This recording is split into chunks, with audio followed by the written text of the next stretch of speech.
Garfield, New Jersey is home to 32,783 people. About 47.7% of residents were born in a foreign country, and 47.3% of the population is Hispanic. Located in Bergen County, Garfield is a working-class immigrant community with a poverty rate of 13.4%.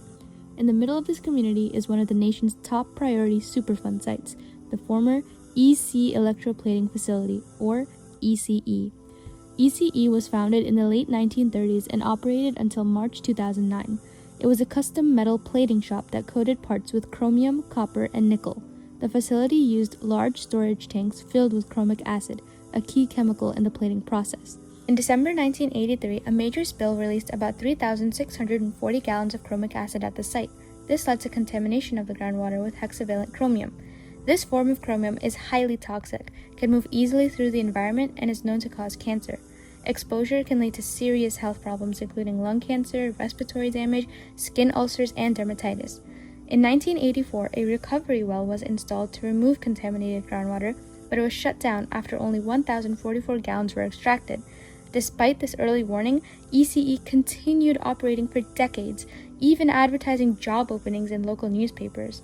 In the years that followed, more incidents were reported. In 1996, a spill of wastewater was cleaned up by emergency teams. EPA investigations later suggested that additional leaks or spills likely occurred but were never documented. By 2002, the New Jersey Department of Environmental Protection asked the EPA to investigate reports of chromium in nearby basements. EPA inspections covered around 500 properties and found elevated levels of hexavalent chromium in 14 homes. Cleanup systems were installed in most of these homes to prevent further exposure from groundwater intrusion. Chromium also seeped into Fire Company Number 3 through rainwater during storms, leading to its shutdown. Nearby businesses and Garfield School Number 7 were also contaminated.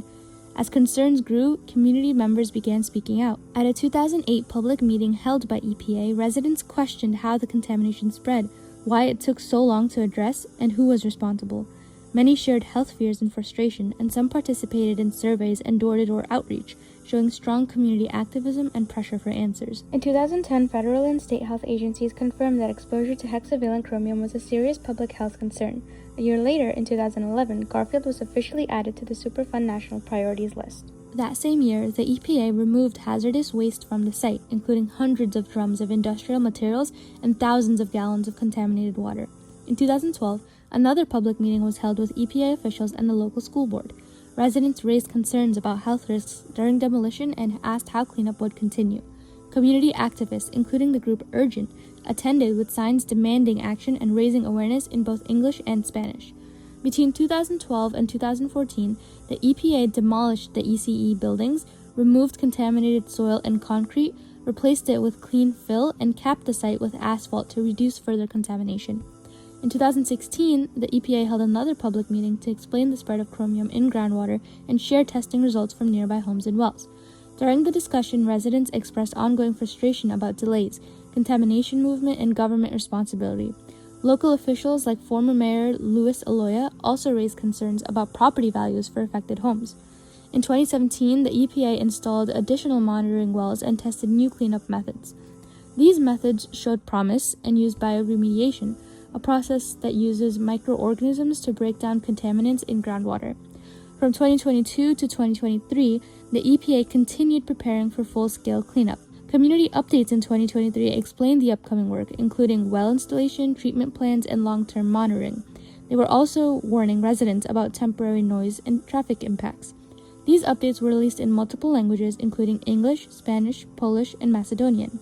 After that, no further updates were released. According to EPA site records, major cleanup work began in 2021, but progress has remained limited since then. Some site goals, like controlling groundwater migration and human exposure, still show incomplete data, and full construction is not yet finished. EPA Administrator Michael Regan has noted that about 60% of Superfund sites are located in historically underserved communities. Garfield is one of them. This raises larger questions. How did chromium contamination at EC Electroplating develop and persist for so long? Why wasn't it fully cleaned up earlier? Why was the facility able to remain open for decades after a major spill? And how did this contamination affect the environment, health concerns, and property values in the surrounding community? More broadly, this case shows how environmental pollution, government response, and community vulnerability intersect, especially in working class communities that are often left waiting for cleanup and accountability.